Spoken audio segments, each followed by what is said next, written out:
The night tore open with fire. A private jet plunged into the black waters off Crescent Bay, Maine.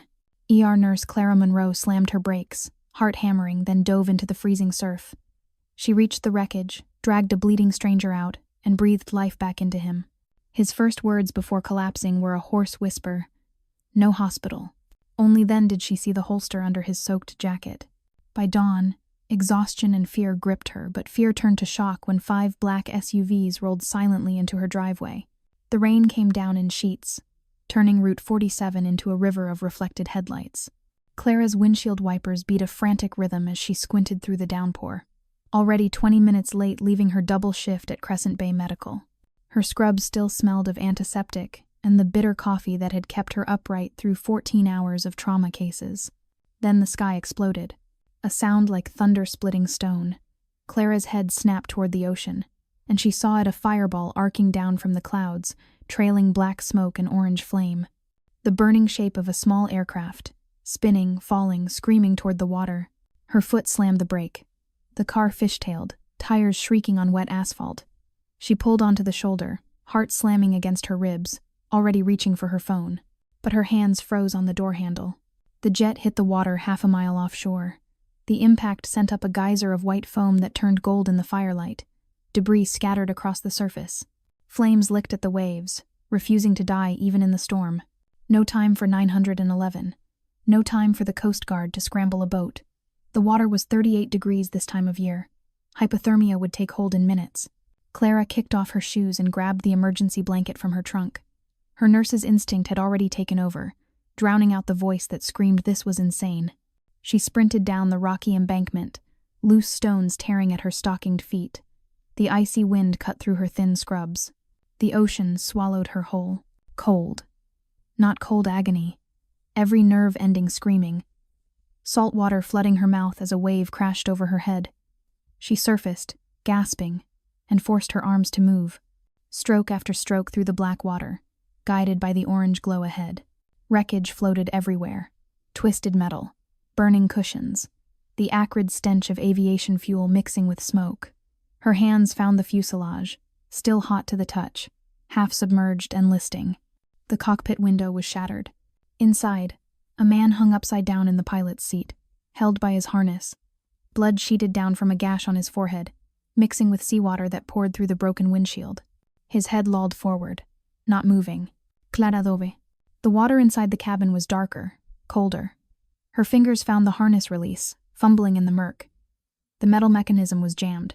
She surfaced, gulped air, dove again. This time she pulled the trauma shears from her scrub pocket, always keep them close. Her instructor had drilled into her. She cut through the nylon straps one by one, sawing frantically as her lungs began to burn.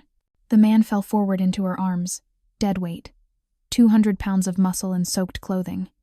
She hooked her arm under his chin and kicked hard, dragging them both toward the broken window. They surfaced into fire and rain. Clara's vision blurred.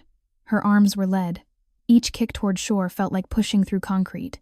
Waves shoved them back. The man's face kept slipping under. She adjusted her grip, fighting to keep his airway clear, her own breath coming in ragged sobs. Her feet finally found sand. She dragged him up the beach, muscles screaming, and collapsed beside him. Rain hammered down. The wreckage still burned offshore, casting dancing shadows across his pale face. No pulse at the carotid, no chest rise. Clara's training snapped into focus. She tilted his head back, checked his mouth for obstructions, and began compressions, 30 hard and fast against his sternum. Then 2 rescue breaths, her mouth sealed over his, forcing air into flooded lungs. Nothing. Again, 30 compressions. Her arms shook with exhaustion, 2 breaths. His body convulsed. Seawater exploded from his mouth and nose. He rolled onto his side, coughing violently, each hack wet and painful. His eyes cracked open, unfocused, confused but alive. Clara sat back on her heels, gasping. Her vision swam. She'd done it. He was breathing. The man's hand shot out and clamped around her wrist. His grip was iron. His eyes locked onto hers, dark, intense, drilling into her even through the pain. When he spoke, his voice was rough gravel with an accent she couldn't quite place. Eastern European, Russian maybe. No hospital. The words sent ice down her spine. You need a hospital, Clara managed. You might have internal injuries, head trauma. No. He coughed again, wincing. Please. That's when she saw it. The shoulder holster under his soaked jacket. Black leather. The unmistakable shape of a handgun inside. Her stomach dropped. This wasn't some wealthy businessman whose private jet had mechanical failure. This was something else. Someone else. Clara's hands trembled as she wrapped the emergency blanket around him. Every instinct screamed to run, to flag down a passing car, to call for help. But she looked at his face, sheet white, lips turning blue, body shaking with violent shivers. He'd be dead in an hour without treatment. And she'd already saved his life. She couldn't just leave him here. My car, she whispered. Can you walk? He nodded, jaw clenched against the pain, and let her help him to his feet. He was tall, several inches over 6 feet, and every step was agony. They staggered up the embankment together, his weight pressing down on her shoulders. Clara's Honda sat where she'd left it, hazard lights still blinking. She bundled him into the passenger seat, cranked the heat to maximum, and pulled back onto the empty highway. Her cottage was 10 minutes north. 10 minutes to decide what the hell she'd just done. In the rearview mirror, orange flames still flickered on the horizon. Clara's hands shook as she unlocked her front door. The cottage was small, inherited from her grandmother 3 years ago when she'd moved back to Crescent Bay. 1 bedroom, a kitchen with warped linoleum, and a living room barely large enough for a couch and coffee table.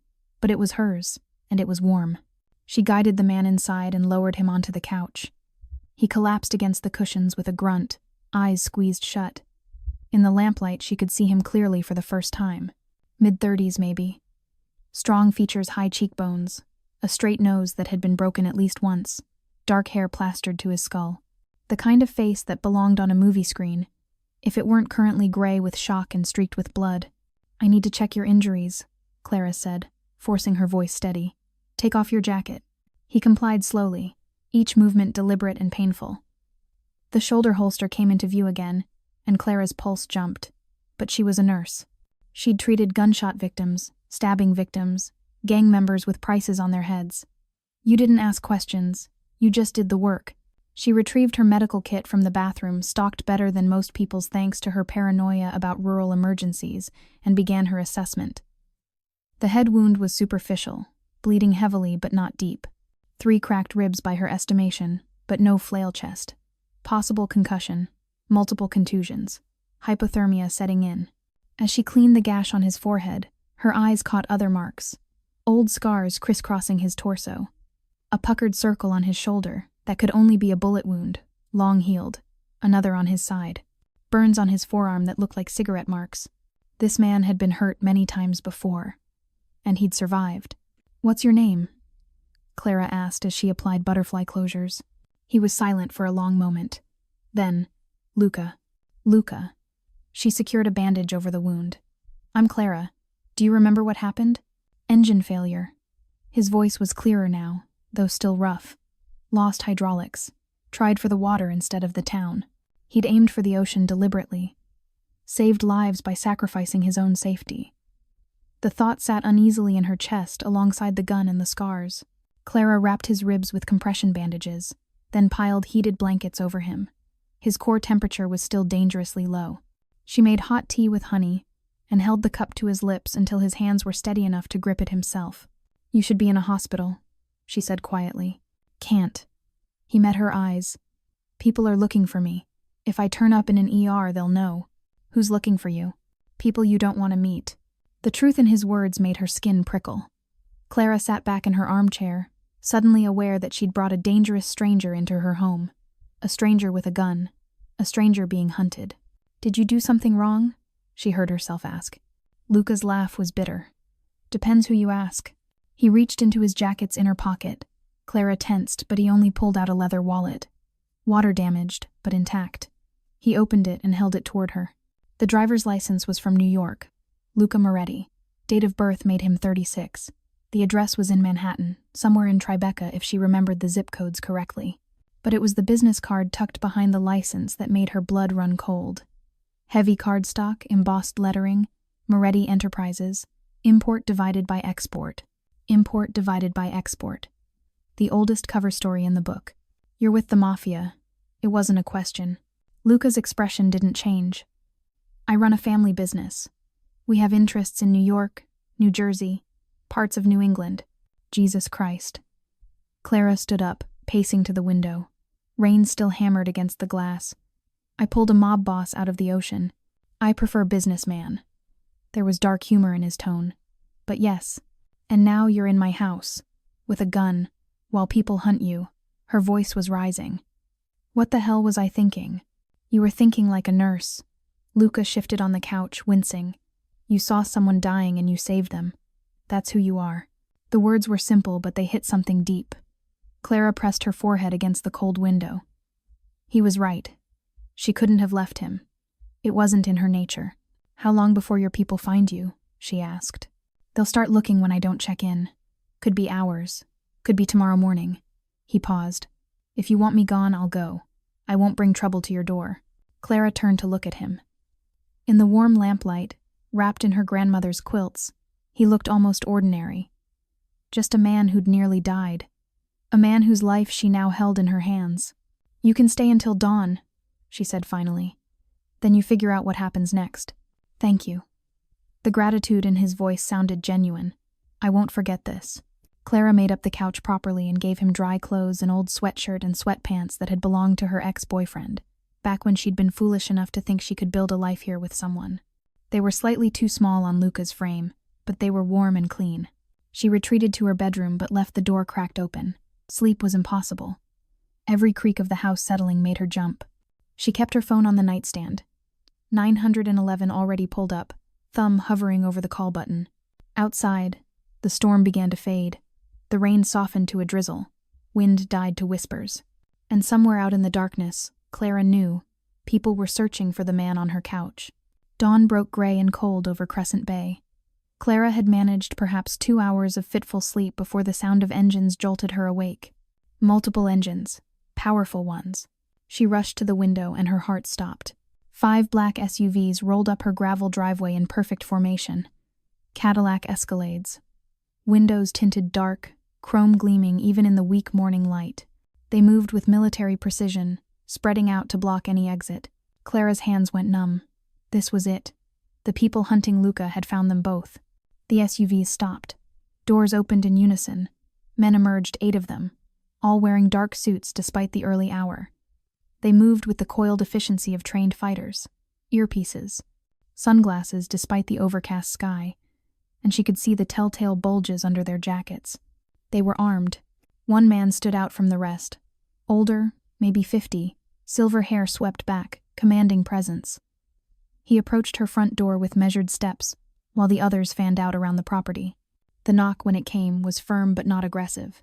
Clara's breath came in shallow gasps. Her mind raced. Should she answer? Pretend she wasn't home? Call the police? Behind her, she heard movement from the living room. Luca was awake. Clara. His voice was calm. Too calm. It's okay. They're mine. What? My people. They found me.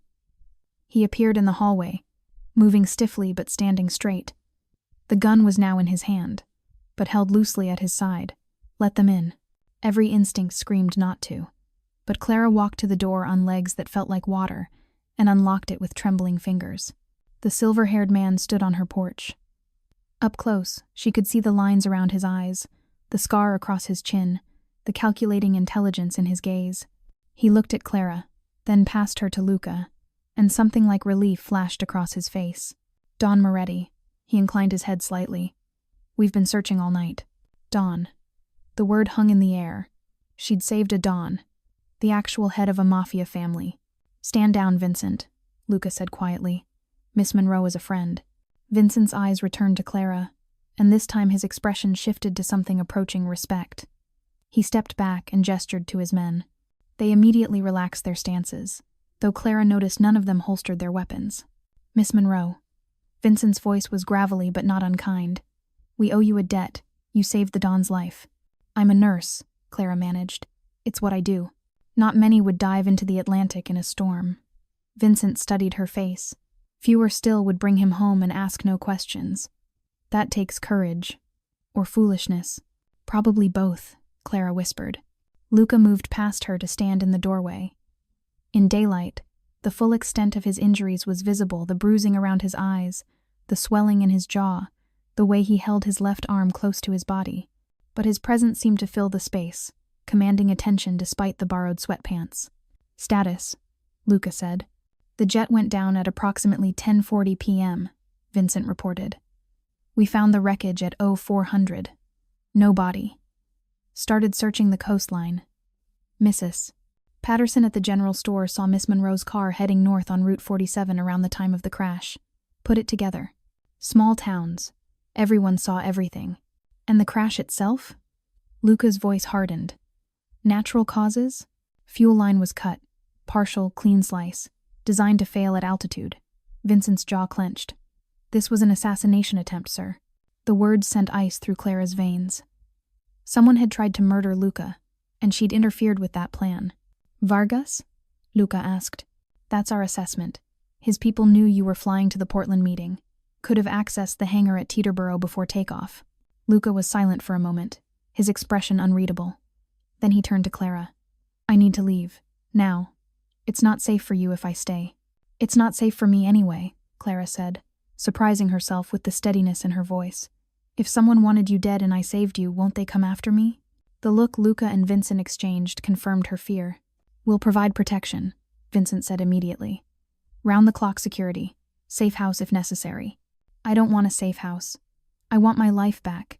But even as Clara said it, she knew it was already too late. The moment she'd pulled Luca from the water, her normal life had ended. "What do I do now?" "You come with us," Luca said. It wasn't a command.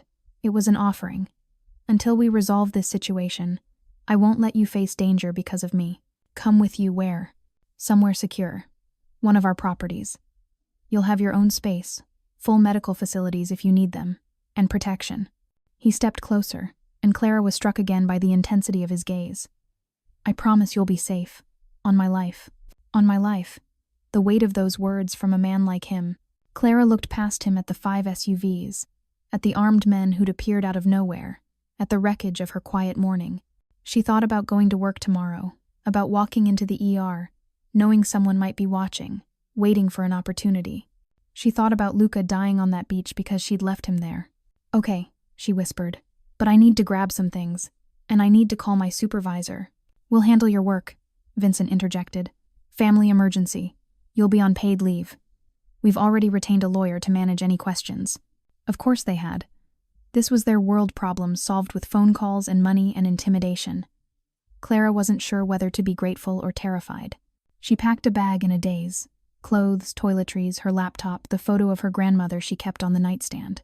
15 minutes later, she was sliding into the back of the middle SUV beside Luca, while Vincent took the front passenger seat. The convoy pulled out, gravel crunching under heavy tires. Clara watched her cottage disappear in the side mirror. She'd come home from a normal shift 24 hours ago.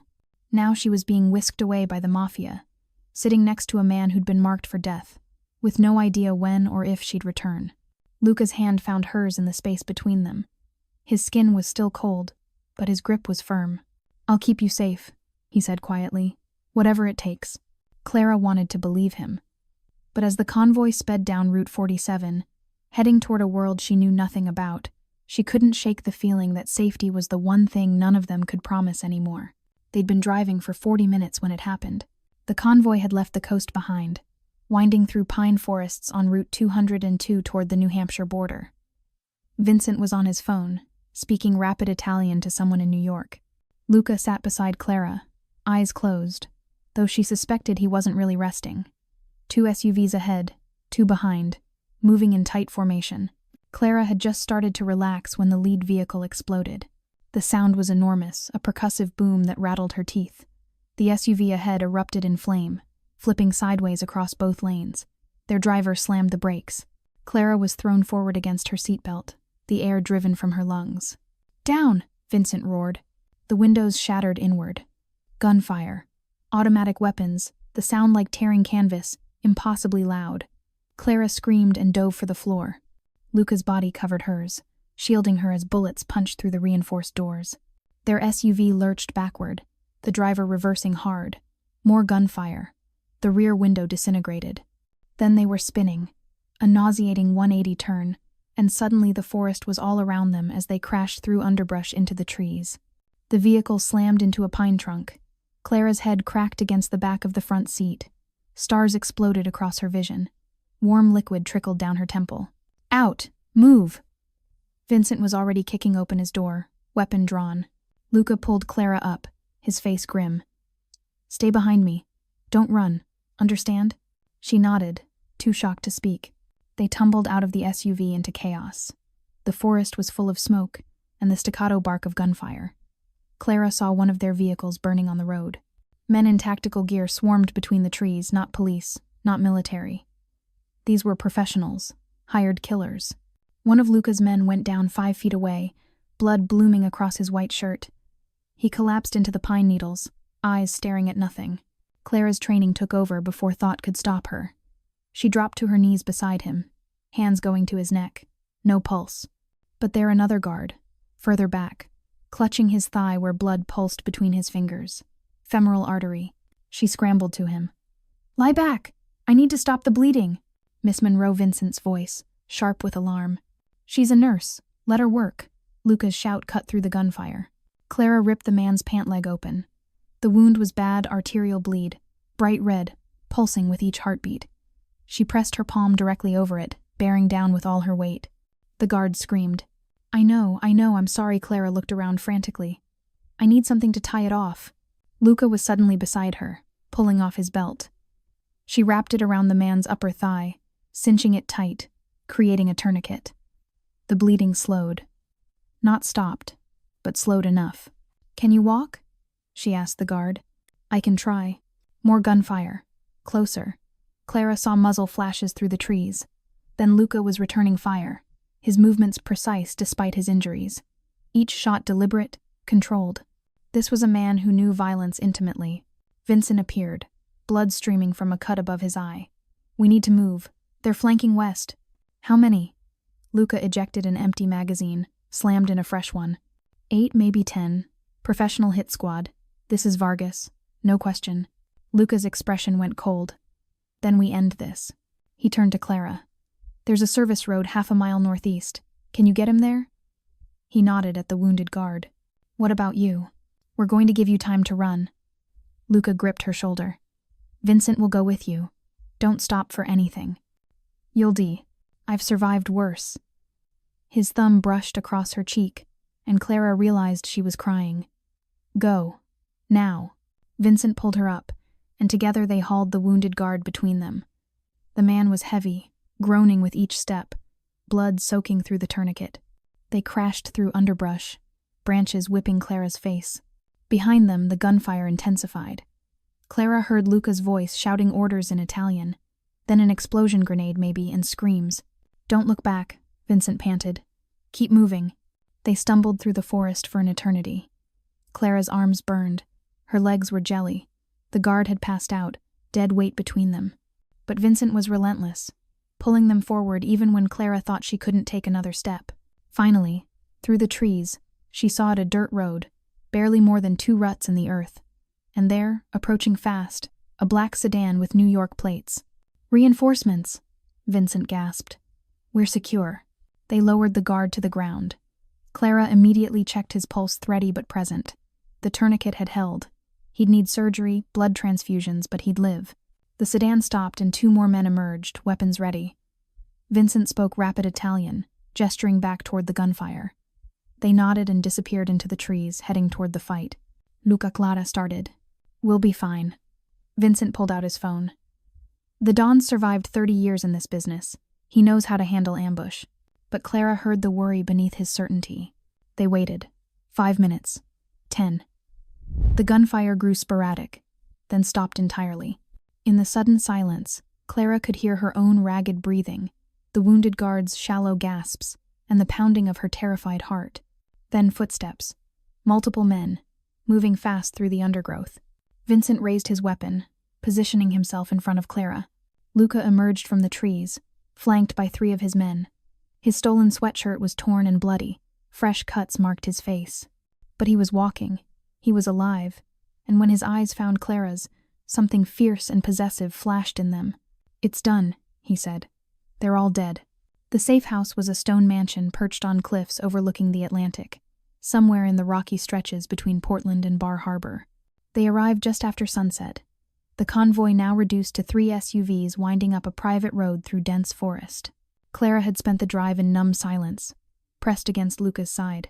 He'd insisted on holding pressure on a shallow graze across her scalp, his touch surprisingly gentle for hands that had killed men hours earlier. The wounded guard lay across the back row, stable for now but needing real medical attention. "There's a doctor on call," Luca had murmured. "Former army surgeon. He'll be here within the hour." Clara had only nodded. Words felt impossible. She kept seeing the man going down, blood spraying, kept feeling the slick warmth of it on her hands. The mansion was gray stone, 3 stories, with narrow windows that reminded her of a fortress. Armed guards patrolled the grounds. Security cameras covered every approach. It was beautiful in a stark, lonely way perched on the edge of the world. Inside, the decor was surprisingly warm. Hardwood floors, thick rugs, leather furniture that had aged to buttery softness. A massive stone fireplace dominated the great room, already lit and crackling. It smelled of wood smoke and the sea. "Your room." Luca guided her upstairs to a spacious bedroom with an ocean view. "Private bathroom. Fresh clothes in the closet. I had someone make a run to Portland with your sizes. If you need anything, press the intercom." Clara stood in the middle of the room, swaying slightly. "I need to help with your man, the one who was shot. The doctor's working on him now, in the medical suite downstairs." Luca stepped closer, his hands hovering as if afraid to touch her. "You saved his life. Without that tourniquet, he'd have bled out." "I'm a nurse." The words came automatically. "It's what I do." "You keep saying that." Luca's voice was soft. "But most nurses don't perform field medicine under fire." Clara looked down at her hands, dried blood under her fingernails, scratches across her palms. They were shaking. "You're in shock," Luca said gently. "Let me run you a bath, then food, then rest. I don't know if I can sleep. Then I'll stay with you. It wasn't a suggestion. You're not alone in this." He drew a bath in the marble-tiled bathroom, the water almost too hot, and left her with a promise to be right outside the door. Clara peeled off her ruined clothes and sank into the heat, and finally let herself cry. Great wrenching sobs that echoed off the tiles, for the terror of the ambush, for the men who'd died, for her life that had been so carefully built and was now shattered, for the impossibility of the last 36 hours. When the water grew cold, she dried off and found the clothes Luca had mentioned: soft sweatpants, a cashmere sweater, thick socks, simple but expensive. She pulled them on, feeling more human. Luca was waiting in the bedroom when she emerged, sitting in the armchair by the window. He'd changed, too, into a black Henley and jeans. His ribs were freshly bandaged. The cuts on his face had been cleaned and treated. "Better?" he asked. "I don't know." Clara sat on the edge of the bed. "I keep thinking I'm going to wake up, that this is some horrible nightmare. I wish it were." They sat in silence for a moment. Through the window, Clara could see the ocean stretching to the horizon, the last light bleeding from the sky. Waves crashed against the cliffs below, relentless and ancient. "Tell me about Vargas," she said. "The man who's trying to kill you." Luca's jaw tightened. "Miguel Vargas. Runs the Colombian pipeline into Boston. We had an understanding he handled his territory. I handled mine. But last year he started moving heroin through my ports without permission, undercutting prices, flooding the market with product cut with fentanyl. So you stopped him." "I tried to negotiate first." Vargas didn't listen. Luca's voice went flat. "He sent his son Mateo, 23 years old, to meet me. But Mateo wasn't there to talk. He pulled a gun in a restaurant full of civilians. My men returned fire. Mateo died." Clara's stomach turned. "And now the father wants revenge. He blames me, says I executed his son. The truth doesn't matter in our world, only blood for blood." Luca met her eyes. "That's why he sabotaged my jet, why he sent a hit squad, and why he'll keep coming until one of us is dead." "What will you do?" "End this." The words were quiet but absolute. "Before anyone else gets hurt because of me." He stood and crossed to the bed, sitting beside her. Close enough that Clara could feel the heat of him, smell the antiseptic from his bandages mixed with something darker, gunpowder, maybe, or blood. "You saved my life twice now," Luca said. "On the beach, in the forest. I owe you everything." "You don't owe me anything. In my world, I do." His hand found hers, fingers interlacing. "A life debt isn't something we take lightly. It means I'm bound to you. Your safety, your well-being, it's my responsibility now. I don't want to be anyone's responsibility. Too late. But there was something in his voice beyond duty, something warmer. You're under my protection, which means Vargas would have to go through me to touch you. And I promise you, Clara, he won't get the chance. The intensity in his eyes made her breath catch. This man, this dangerous stranger she'd pulled from the sea, was offering her his life as a shield. It should have terrified her. Instead, she found herself leaning closer. How does this end? She whispered. The debt, the protection, us, however you want it to. Luca lifted his free hand, tucking a strand of damp hair behind her ear. His thumb traced along her cheekbone. You can walk away when this is over. I'll make sure you're safe, set you up anywhere you want to go, and you'll never hear from me again. Or you stay. His voice dropped lower, and we see where this goes. It was insane. Impossible. She barely knew him. He was a criminal, a killer, a man marked for death who would drag her down into darkness with him. But Clara thought about the way he'd covered her body with his own during the ambush, the gentleness in his hands when he'd bandaged her head, the weight of a promise from a man who dealt in absolutes. She thought about diving into freezing water to save a stranger, about choosing, against all logic, to help instead of running away. Maybe she'd always been drawn to impossible choices. Clara leaned forward and kissed him. Luca went very still for a heartbeat. Then his hand slid into her hair and he kissed her back, deep and hungry and searching. He tasted like smoke and copper and something indefinably him. His other arm wrapped around her waist, pulling her closer. When they finally broke apart, both breathing hard, Clara rested her forehead against his. This is crazy, she whispered. Completely.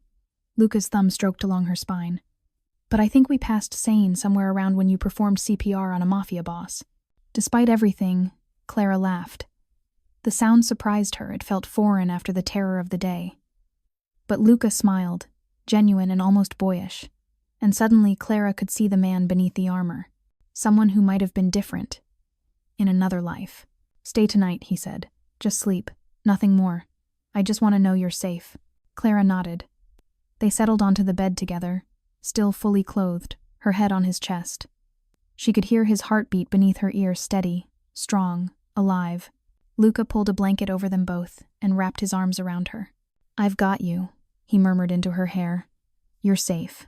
And impossibly, despite armed guards and death threats and a life turned upside down, Clara believed him. She closed her eyes and let exhaustion pull her under, wrapped in the warmth of a man who'd survived hell and was determined to keep her from joining him there. Outside, waves crashed against stone. Inside, for just this moment, there was peace. Clara woke to screaming. She bolted upright in the darkness, heart hammering. Beside her, Luca was already moving, rolling out of bed with the fluid grace of someone trained for danger. He had a gun in his hand before Clara could blink, pulled from under the pillow, she realized. Stay here, he commanded, voice cold and controlled. Lock the door behind me. Then he was gone, moving silently into the hallway. Clara's hands shook as she turned the deadbolt. Through the door, she heard running footsteps. More shouts. The sharp crack of a gunshot made her flinch.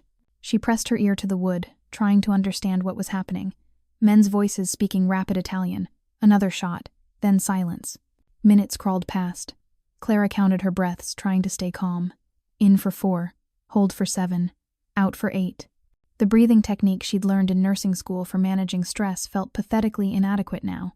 Finally, footsteps approached her door. Clara. It's me. She unlocked it.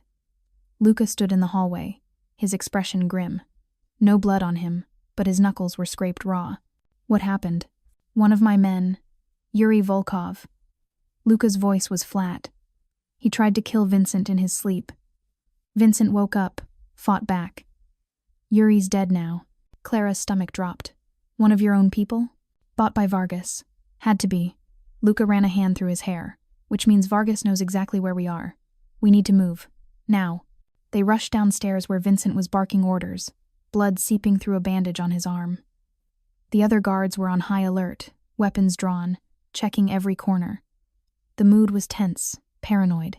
If one man had been compromised, who else might be? 3 vehicles, Vincent was saying. Different routes. We split up, confuse any tail. No. Luca cut him off. We're not running blind again. I want confirmation on everyone here. Full background checks, phone records, bank accounts. Anyone who can't be verified gets left behind. That'll take hours. Then we have hours. We're not moving until I know exactly who I can trust." Vincent nodded grimly and moved away, already on his phone. Luca turned to Clara. "I'm sorry. This should have been safe. In your world, is anywhere really safe?" "No." His honesty was brutal. "But I'm done reacting. From here on out, we go on offense." "What does that mean?"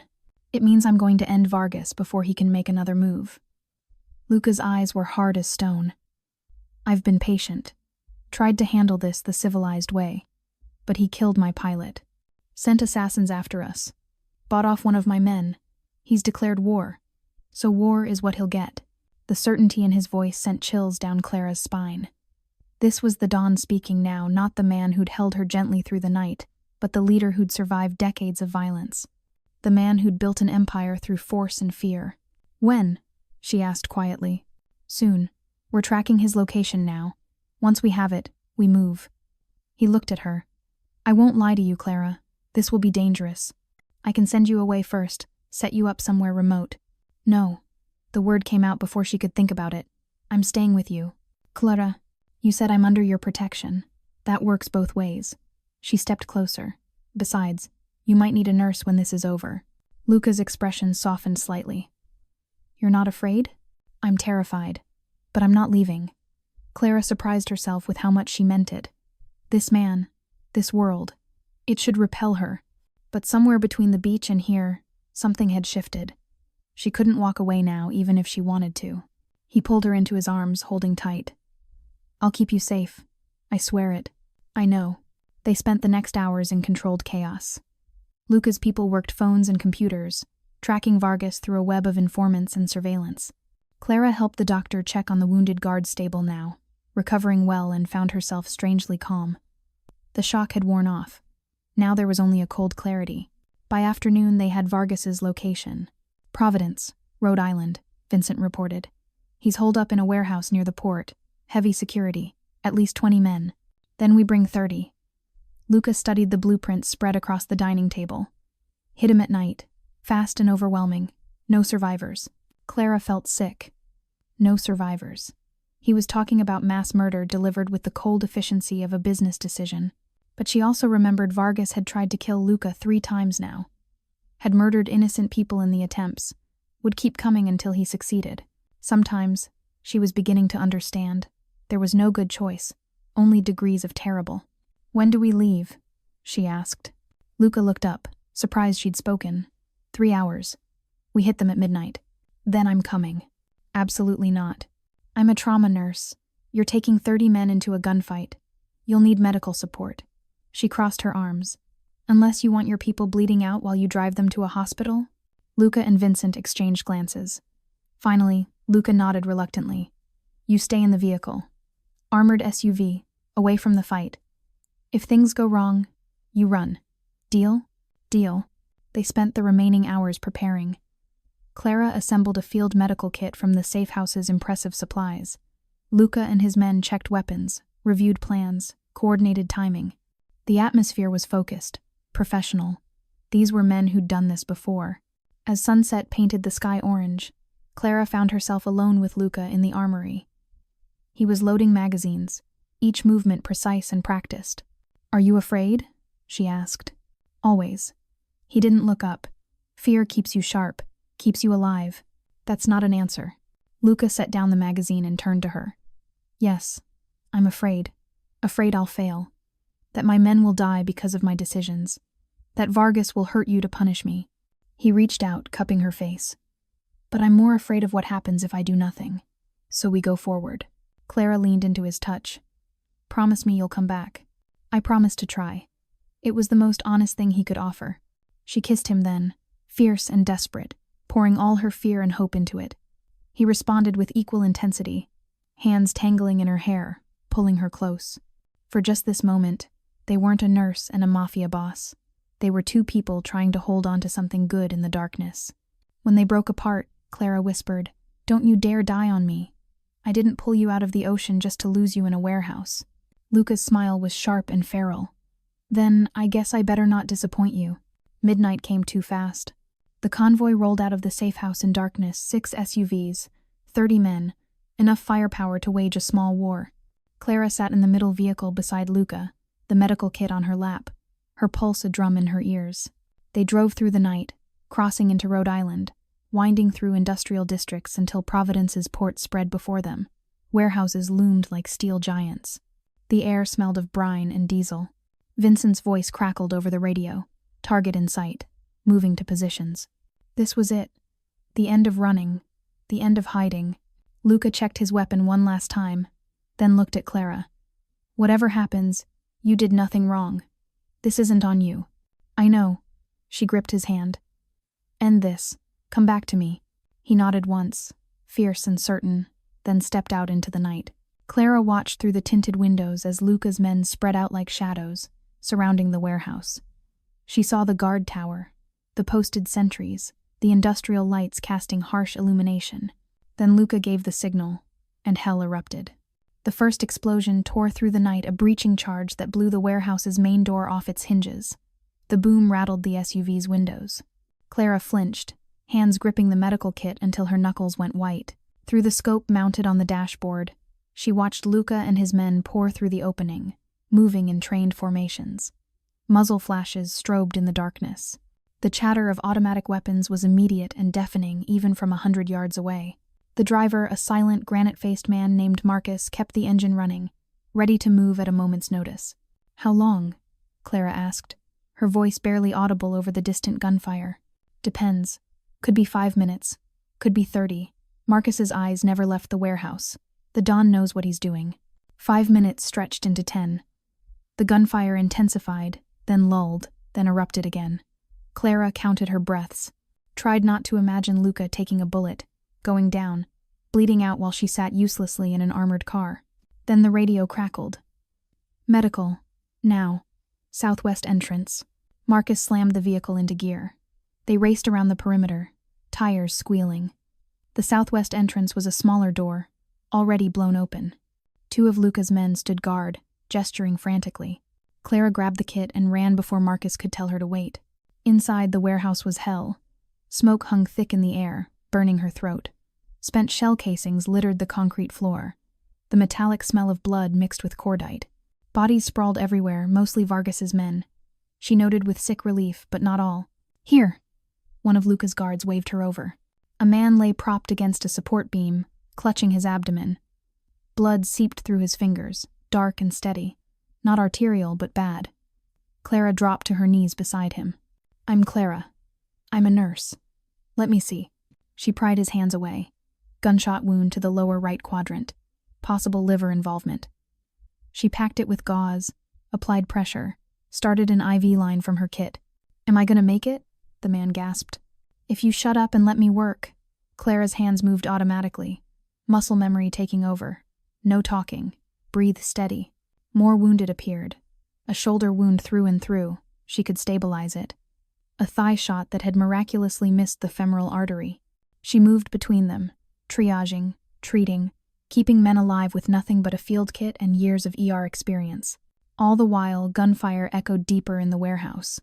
Clara forced herself not to think about where Luca was, whether he was safe. She had patience. That had to be enough.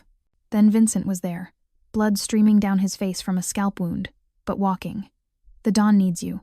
Upper level. Now. Clara looked at her patients. Stable for now, all of them. Show me. They climbed a metal staircase to a catwalk overlooking the warehouse floor. Through the smoke, Clara saw the end of the firefight, Vargas's men either dead or surrendering, hands raised, being zip-tied by Luca's people. At the far end of the catwalk stood Luca, and on his knees before him, hands bound behind his back, was a man Clara recognized from Vincent's descriptions, Miguel Vargas. Late 50s, silver-streaked black hair, expensive suit now torn and stained. His face was bloody, one eye swollen shut, but his remaining eye burned with defiant hatred. Luca's gun was pointed at Vargas's head. Clara's breath caught. This was it. The execution. The end of the war. She should look away. Should retreat down the stairs. This wasn't her world, wasn't her business. But her feet carried her forward instead, walking the catwalk toward them. Luca heard her approach and glanced back. Something flickered across his face, regret, maybe, that she had to see this. But he didn't tell her to leave. Don Moretti, Vargas spat blood onto the concrete. Come to finish what you started? Just like you finished my son? Your son pulled a weapon in a room full of innocent people, Luca said coldly. He chose his death. You're choosing yours by not accepting it. He was 23. A boy. He was a soldier in this life. Same as all of us. Luca's voice didn't waver. You want someone to blame for his death? Look in the mirror. You raised him in this world. You sent him to that meeting knowing it could end bloody. I'll kill you for this, Vargas snarled. Even from hell, The gunshot was deafening in the enclosed space. But it wasn't Luca who'd fired. Vargas jerked sideways, a hole blooming in his shoulder. He screamed, pitching forward. Clara spun. Behind them, a figure emerged from the shadows. A woman, maybe 35, with dark hair and cold eyes. She held a pistol trained on Vargas, not Luca. That's for my brother, the woman said. Her accent was American, East Coast. The one who died when your fentanyl-cut heroin flooded our streets last year. He was 19, wanted to be a teacher. Sophia, Luca said quietly. I didn't know you were here. I've been following him for months. Sophia kept the gun steady, waiting for my chance. But you got to him first. She looked at Luca. May I? It was a request. Permission from one predator to another. Luca was silent for a long moment. Then he lowered his weapon and stepped back. Make it quick. No. Clara's voice rang out before she could stop herself. Both of them turned to look at her. No, you can't. Clara Luca began. He's wounded and defenseless. This isn't justice, it's murder. She looked at Sophia. I'm sorry about your brother. I am, but this won't bring him back. It'll make me feel better, Sophia said flatly. For how long? An hour? A day? Clara moved closer, putting herself between the gun and Vargas. Her heart hammered, but her voice stayed steady. I work in an ER. I see what drugs do to people. I've held mothers while their kids died from overdoses. I understand your pain. You understand nothing. Maybe not. But I know that if you pull that trigger, you become the same as him. You become someone who takes life because they can. Because they're angry. Clara looked at Luca. Both of you. Is this really who you want to be? The silence stretched. Vargas whimpered on the ground, clutching his bleeding shoulder. The warehouse around them was a tomb, full of bodies and smoke and the weight of decisions. Finally, Luca spoke. She's right. Sophia's expression didn't change. Don't go soft on me now, Moretti. I'm not going soft. I'm being smart. Luca holstered his weapon. Vargas dies here. His organization splinters. Could be taken over by someone worse. Someone with no rules at all. But if he lives... Luca crouched beside Vargas, looking him in the eye. You're going to call off your people. Publicly acknowledge the debt is settled. And you're going to leave the East Coast. I don't care where you go, Miami, Los Angeles, back to Colombia. But you don't operate here anymore. And if I refuse? Vargas managed through gritted teeth. Then Sophia gets her wish. And I make sure everyone knows you died begging. Luca's smile was cold. Your choice. Death or exile. Vargas stared at him with naked hatred. But slowly, painfully, he nodded. Exile. Smart man. Luca stood and turned to Sophia. Is that acceptable? Sophia looked like she wanted to argue. But after a moment, she lowered her gun. One condition. His product stays off our streets. All streets. I hear about fentanyl-laced anything with his name attached. The deal's void. Agreed. Luca extended his hand. After a beat, Sophia shook it. Clara realized she'd been holding her breath. She let it out slowly, dizzy with relief and residual adrenaline. They'd chosen mercy. Against all odds, in this warehouse full of death, they'd chosen life. Luca's men took Vargas away, presumably to patch him up before shipping him out of the region. Sophia melted back into the shadows as mysteriously as she'd appeared. Vincent organized the cleanup. There would be no police, no investigation. That's how these things worked. Clara found herself alone with Luca on the catwalk. You stopped me, he said quietly. I had the shot. Could have ended this permanently. I know. So why? Clara looked at him. This man she'd pulled from the ocean. This killer and protector and impossibility. Because I saw who you could be. In the safe house. When you held me. You're not just the Don. You're Luca. And Luca is better than this. He was silent for a long moment. Then he pulled her close, wrapping his arms around her like she was the only solid thing in a shifting world. I don't deserve you. Probably not. Clara buried her face in his chest. But you're stuck with me anyway. They stood there as the sun began to rise beyond the warehouse windows, painting the sky in shades of amber and rose. The war was over. Not with death, but with something harder restraint. Choice. A chance at something beyond violence. Below them, Luca's men moved through the aftermath, professional and efficient. The wounded had been treated. The dead were being removed. It would be like nothing had happened here. But Clara knew better. Everything had happened here, and nothing would be the same. What now? She asked softly. Luca pulled back enough to look at her, his dark eyes searching her face. Now we go somewhere safe. Somewhere far from all this. Is there such a place? For people like us? There could be. His hand came up to cup her cheek. If you're willing to try. Clara thought about her cottage in Maine, quiet and small and utterly normal. She thought about her life before Luca, the routine shifts, the empty house, the feeling that she was waiting for something without knowing what. She'd saved a man from drowning and found herself drowning instead. But maybe that's what love was, choosing to go under with someone rather than staying safe on shore alone. Yes, she whispered. I'm willing. Luca smiled, genuine and warm, and kissed her as the sun rose on their battered, impossible beginning. The villa perched on the cliffs of the Amalfi coast, white stone glowing in the Mediterranean Sunday below. The sea stretched endlessly, impossibly blue, dotted with sailboats and fishing vessels.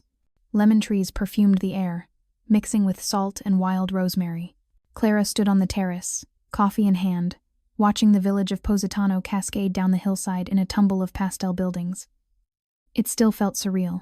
3 months ago, Luca had brought her here, to this villa his family had owned for generations, and asked a simple question. Stay? She'd left Maine, her job, her old life. It should have felt like running away. Instead, it felt like running toward something. Footsteps approached from behind. Luca's arms wrapped around her waist, pulling her back against his chest. He smelled of coffee and the sandalwood soap he favored. His chin rested on top of her head. Buongiorno, he murmured. Morning. Clara leaned into him. Sleep well? Better than I have in years. It was true. The nightmares that had plagued him, decades of violence catching up, had faded here. Not gone, but manageable. You? Perfectly. They stood in comfortable silence, watching the sea. Luca had been true to his word. Vargas had left the East Coast, last reported running operations in Panama. Sophia had taken her revenge in other ways, testified anonymously to the DEA about Vargas's trafficking routes, leading to several major busts. The fentanyl supply had dried up, slowly but noticeably, and Luca had begun the delicate work of extraction, selling off assets, promoting lieutenants, stepping back from the day-to-day violence of his world. It would take years, maybe decades, to fully leave. But he was trying. Clara had found work at a small clinic in Positano. Nothing like the trauma of an American ER. Mostly tourists with sunburn and elderly locals with arthritis. It was quiet, healing. She was learning Italian, slowly and badly, but the locals were patient with her. Vincent called this morning, Luca said. Everything's stable. The transitions are going smoothly. That's good. He asked about you. Wanted to make sure you're happy. Clara smiled. Vincent had become a friend, in his gruff way. He'd visited once, brought her a leather medical bag as a gift, and made Luca promise to treat her well or else. It had been almost sweet. I'm happy, Clara said, and meant it. Luca turned her in his arms, looking down at her. The scar on his forehead had faded to a thin white line. His ribs had healed. The nightmares were receding. But his eyes still held that intensity that had first caught her attention on the beach. The sense of a man who'd seen the worst and chosen, somehow, to keep going. I have something for you, he said. From his pocket, he pulled a small box. Not a ring box too flat. He opened it to reveal a key on a silver chain. The villa, Luca explained, is yours. Legally, in your name. No matter what happens to me, it's yours. A place you can always come back to. Clara's throat tightened. Luca, I know what I'm asking you to give up by being with me. Your country, your career, a normal life. His thumb brushed across her cheek. I can't give you normal, but I can give you this.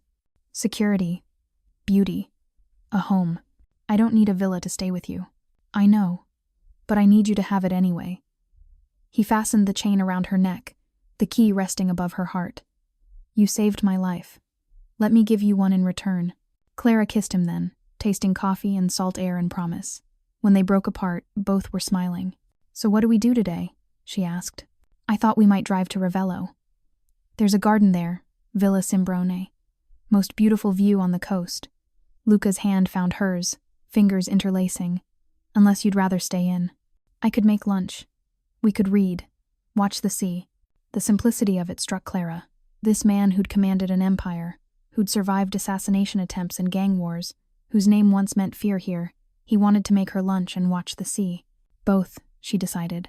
Gardens, then home, lunch on the terrace, maybe a swim later. Perfect. They spent the morning driving the winding coast road, stopping at overlooks to take photos like tourists. The Villa Simbrone Gardens were everything Luca had promised, terraced beauty overlooking the infinite blue. They walked hand in hand beneath wisteria arbors, past marble statues and ancient fountains, and stood at the terrace of infinity where sky and sea became one. I used to come here as a boy, Luca said. Before everything became complicated, my mother would bring me. Tell me stories about gods and heroes. What was she like? Strong, stubborn. She knew what my father was, what I'd become. Tried to give me something else to remember. Beauty, art, the world beyond violence. He looked out at the horizon. I think she'd like you. I wish I could have met her. She'd have loved you. Anyone who could pull me out of that life, even partway, she'd have called it a miracle. Clara leaned against him. I don't believe in miracles, just people making choices. Then we're choosing well. They drove home as the sun began its descent, painting the coast in gold and amber. Luca made pasta the way his grandmother had taught him. Simple, perfect. They ate on the terrace, drinking local wine, laughing at Clara's terrible attempts to conjugate Italian verbs. As evening fell, they swam in the villa's pool, the water cool and clear, reflecting stars. Luca pulled Clara close in the shallow end, her legs wrapped around his waist, foreheads touching. Thank you, he said quietly. For what? Diving in after me that night. Not just from the ocean, from everything after. Clara kissed him softly. You'd have done the same for me. In a heartbeat. They floated together in the gathering dark, the villa glowing behind them, the sea breathing its eternal rhythm against the cliffs. Two people who'd found each other in drowning and somehow, impossibly, learned to swim. Clara Monroe had saved a Mafia boss from a sinking jet. And in return, he'd saved her from a life half-lived. Not perfect, not safe, but real and fierce, and entirely theirs. The war was over. The drowning was over. What remained was this quiet mornings, shared coffee, laughter in gardens, and the steady promise of tomorrow. It was enough. It was everything. And as the moon rose over the Amalfi coast, Clara finally felt like she'd come home.